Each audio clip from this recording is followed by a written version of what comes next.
Hello friends, welcome to my YouTube class and we are going through the chapter breathing and exchange of gases, and this is the last video of this chapter. And in this video we will cover three chapters: exchange of gases, transport of gases, disorders of respiratory system। ये तीन topics हैं जिसको आज इस video में हम लोग देखेंगे। तो स्टार्ट करते हैं पहले टॉपिक से, that is exchange of gases. The primary sites for exchange of gases are alveoli and tissue. It occurs by simple diffusion.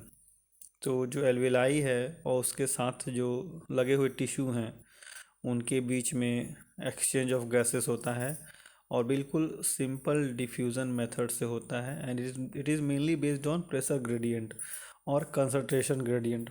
तो जैसा हम लोग पहले पढ़ चुके हैं या पहले से आपके पास प्री नॉलेज है कि जो डिफ्यूज़न होता है वहाँ पे जो भी सब्सटेंसेस हैं उनका मूवमेंट हाई कंसंट्रेशन से लो कंसंट्रेशन की तरफ होता है।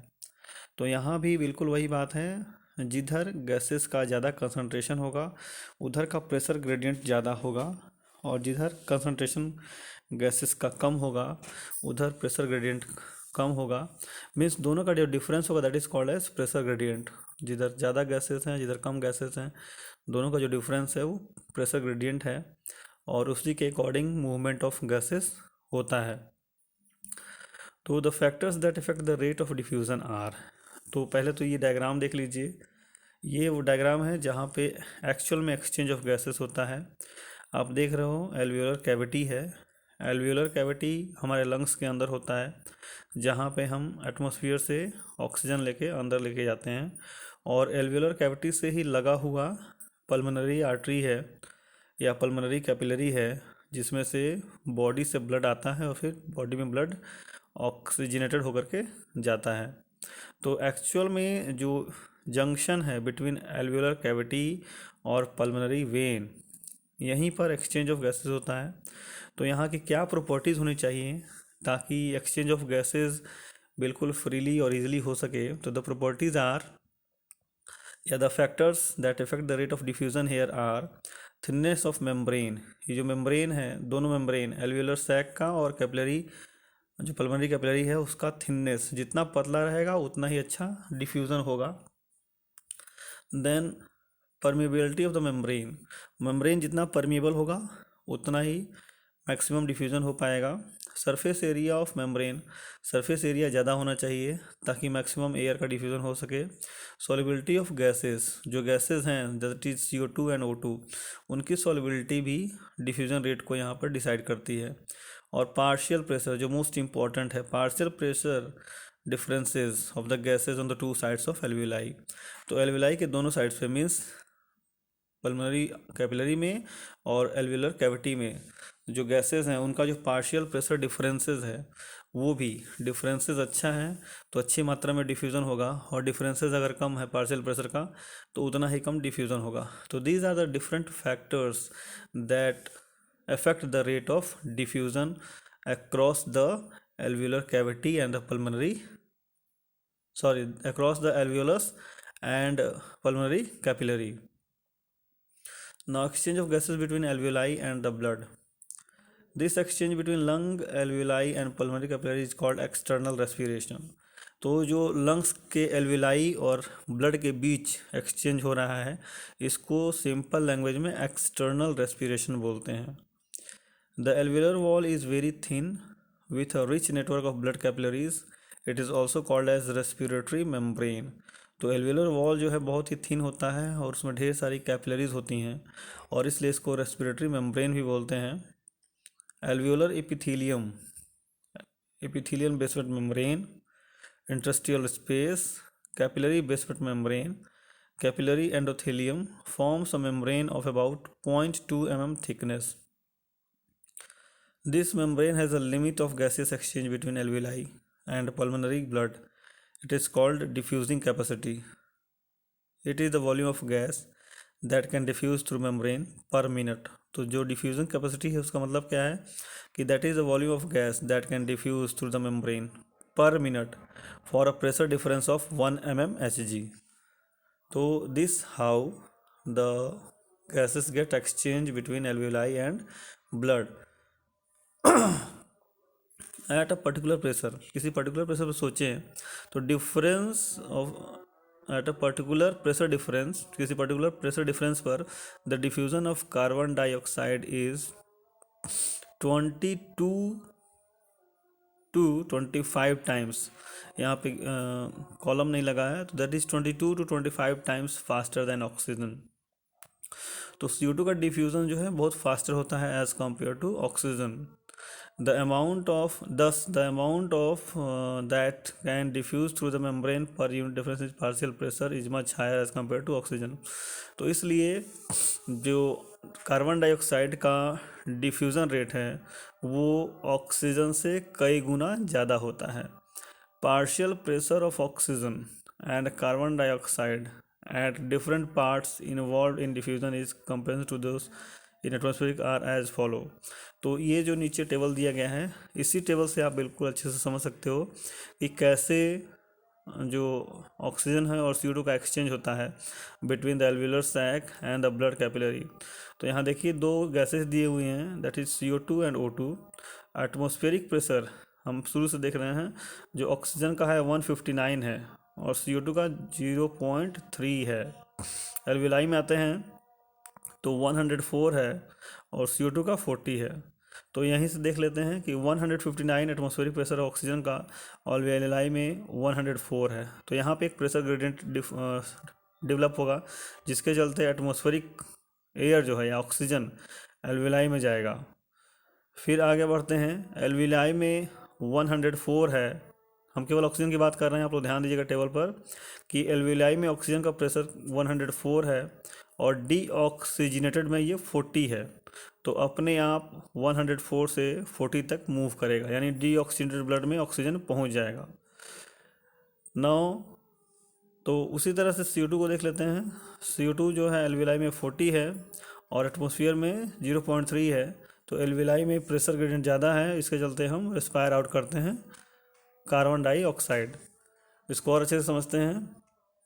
As seen in the given table that pressure of oxygen in alveoli is 104, which is higher than that in the deoxygenated blood. तो यहाँ पे देखिए कि एल्वेलाई में ऑक्सीजन का प्रेशर 104 है और डीऑक्सीजनेटेड ब्लड में 40 है, जो कि बहुत ज़्यादा है. एल्वेलाई में प्रेशर बहुत ज़्यादा है. उसके बाद क्या कह रहा है, blood in the capillary that is pulmonary artery is 95 mmHg. So there is diffusion of oxygen और इसीलिए ऑक्सीजन एल्वेलाई से ब्लड कैपिलरी में चला जाता है. Also pressure of carbon dioxide is higher in deoxygenated blood that is 45 mmHg then alveoli, therefore CO2 diffuses from blood to the alveoli. तो फिर अब CO2 को देखते हैं कि डीऑक्सीजनेटेड ब्लड में जो CO2 का कंसनट्रेशन, ध्यान से देखिएगा टेबल में, जहाँ डीऑक्सीजनेटेड ब्लड लिखा है वहाँ पे CO2 का प्रेशर पार्शियल प्रेशर दिया है 45 और एल्वेलाई में दिया है 40. तो ये भी डिफरेंस है, यानी कि कंसंट्रेशन जो CO2 का है वो डीऑक्सीजनेटेड ब्लड में ज़्यादा है, एल्वेलाई में कम है. तो इसके चलते डीऑक्सीजनेटेड ब्लड से कार्बन डाइऑक्साइड निकल के एल्वेलाई में चला जाता है. तो ये एक्सचेंज हुआ कहाँ पर, एल्वेलाई और ब्लड कैपिलरी के बीच में ऑक्सीजन का और कार्बन डाइऑक्साइड का एक्सचेंज हो गया. नाउ अगला देखते हैं, exchange of gases between blood and tissue cells. तो this exchange between tissue blood capillaries and the tissue is called internal respiration. तो जो लंग्स में एक्सचेंज ऑफ गैसेस हो रहा था between alveoli and the blood, that was called as external respiration. और अब body के अंदर आ जाएंगे हम, तो जहाँ पे टिश्यू सेल्स हैं और जहाँ ब्लड है उनके बीच में जब एक्सचेंज होगा तो that is called as internal respiration. तो एक्सटर्नल रेस्पिरेशन और इंटरनल रेस्पिरेशन याद रखेंगे. नाउ इंटरनल रेस्पिरेशन में क्या है, pressure of oxygen in oxygenated blood is 95 mmHg which is more than the pressure of oxygen in the blood cells. तो फिर से टेबल पे आते हैं. ये टेबल पे दिया है कि ऑक्सीजनेटेड ब्लड, ध्यान से देखिए table, oxygenated blood, oxygenated blood में ऑक्सीजन का प्रेशर 95 है जबकि टिश्यू में 40 है. तो वंस अगेन 95 ज़्यादा होता है, 40 कम होता है. तो ऑक्सीजनेटेड ब्लड से टिश्यू में ऑक्सीजन ईजिली डिफ्यूज़ इन हो जाएगा।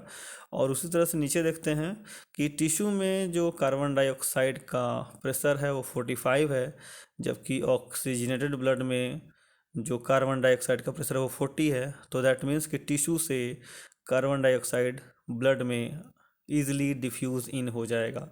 तो इस तरह से इंटरनल रेस्पिरेशन में भी डिफ्यूजन होता है कार्बन डाइऑक्साइड का और ऑक्सीजन का। Now transport of gases.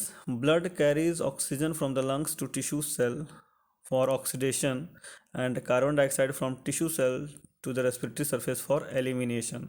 तो दो पाथवे है, एक तो ऑक्सीजन लंग्स से टिश्यू तक जाता है ताकि ऑक्सीडेशन प्रोसेस हो सके, और ऑक्सीडेशन के बाद जो कार्बन डाइऑक्साइड बनता है उसको टिश्यू सेल से रेस्पिरेटरी सरफेस पे ले आता है, यानी एल्विलाई में ले आता है फॉर एलिमिनेशन। ना ट्रांसपोर्ट ऑफ ऑक्सीजन किस फॉर्म में होता है वो देखते हैं। तो oxygen in the blood is carried in the dissolve state through plasma. Dissolve state में होता है, तो दैट इज़ 3% ओनली, यहाँ पे नहीं लिख पाए हैं। तो 3% जो ऑक्सीजन है वो प्लाज्मा में डिजॉल्व हो जाता है, and that is called as dissolve form of oxygen, और उसी फॉर्म में वो मूव करता है। बाकी 97% of oxygen is carried by, जो रेस्ट 97% हो गया oxygen, that is carried by the RBC in the blood as oxy haemoglobin. तो जब हीमोग्लोबिन के साथ ऑक्सीजन अटैच हो जाएगा that is called as oxy haemoglobin, यानी 3% डिजॉल्व फॉर्म में और 97% ऑक्सी हीमोग्लोबिन के फॉर्म में ऑक्सीजन ट्रांसफ़र करता है। Haemoglobin is a red coloured iron containing pigment present in RBC to which oxygen can bind in a reversible manner. Reversible manner means attach भी हो सकता है और डी अटैच भी हो सकता है, to form oxyhaemoglobin. 4 molecules of oxygen bind to 1 molecule of haemoglobin. एक हीमोग्लोबिन में 4 मॉलिक्यूल्स ऑफ ऑक्सीजन बाइंड हो सकते हैं। Now factors affecting the binding of oxygen with haemoglobin are partial pressure of oxygen, partial pressure of carbon dioxide, hydrogen ion concentration and temperature. तो ये 4 चीज़ें हैं जो डिसाइड करेंगी कि ऑक्सीजन हीमोग्लोबिन से अटैच होगा या डी अटैच होगा। नाउ ऑक्सीजन डिसोसिएशन कर्व और ऑक्सी हीमोग्लोबिन डिसोसिएशन कर्व, ये कर्व है, सिग्मॉइड कर्व इसको बोलते हैं, और दो चीज़ों के बीच बना है, पार्शियल प्रेशर ऑफ ऑक्सीजन और percentage of saturation of haemoglobin. Means कि जो ऑक्सीजन है वो हीमोग्लोबिन के साथ कितना अटैच होता है, कैसे डी अटैच होता है, तो उस हिसाब से जब हम रे डायग्राम बनाएंगे, जब हम ग्राफ बनाएंगे तो we will get sigmoid curve या शेप कर्व, उसको बोलते हैं सिग्मॉइड कर्व। तो इसी को स्टडी करते हैं कि the curve obtained on plotting percentage saturation of hemoglobin with oxygen against pressure of oxygen, the curve thus obtained is called sigmoid shape और यस शेप।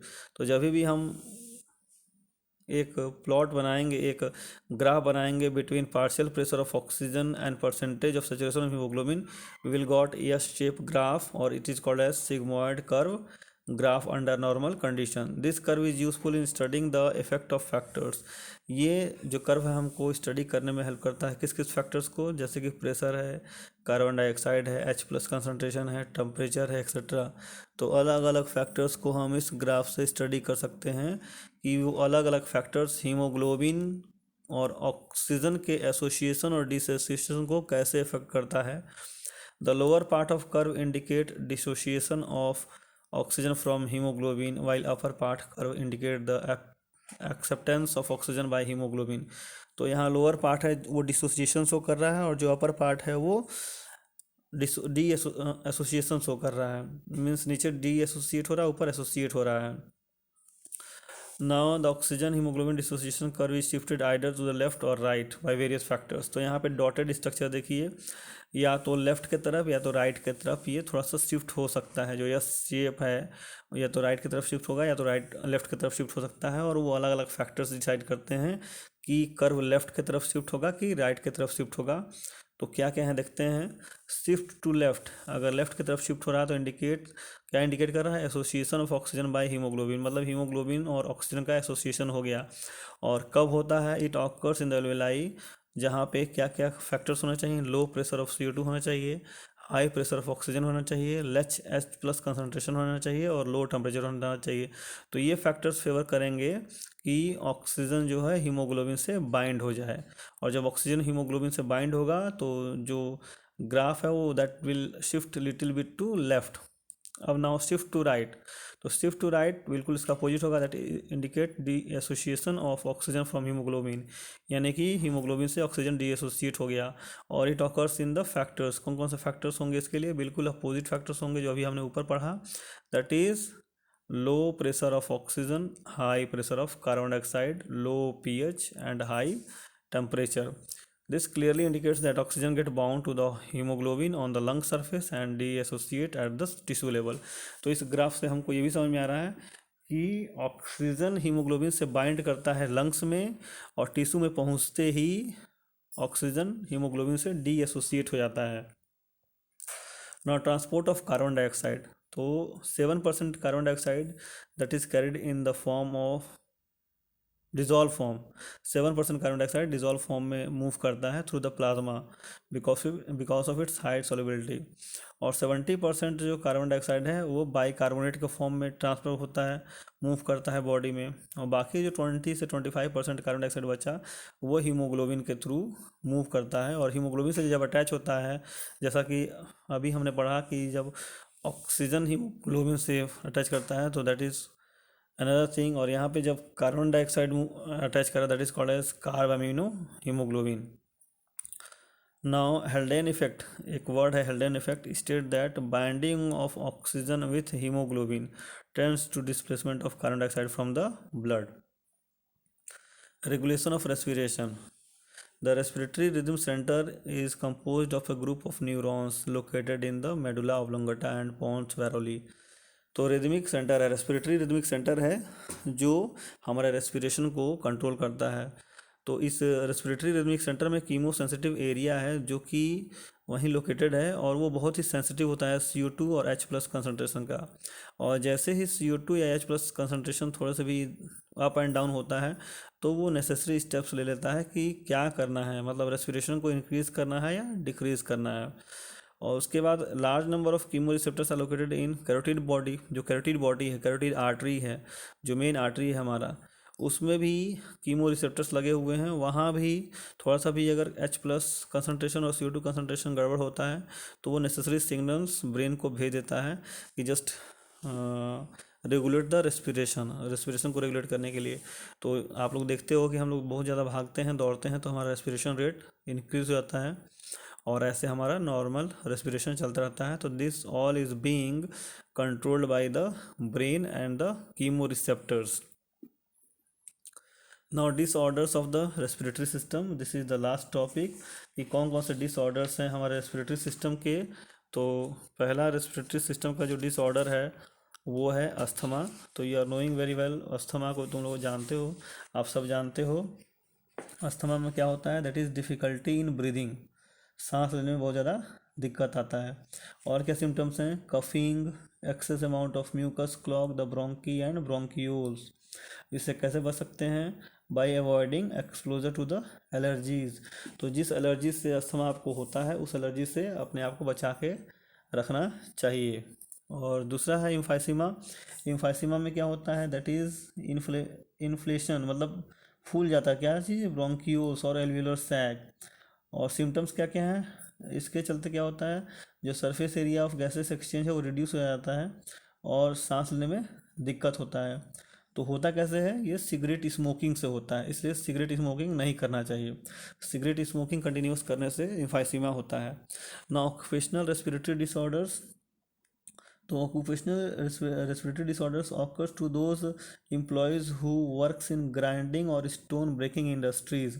तो उसके जो डस्ट हैं वो उनके एल्वियोलस में जा कर के म्यूकस पैदा करते हैं और जिसके चलते रेस्पिरेशन में दिक्कत आती है। तो these are all disorders of the respiratory system and that's all in today's video. And today we have completed this chapter and thanks a lot for watching my video and please subscribe my channel. Thanks a lot.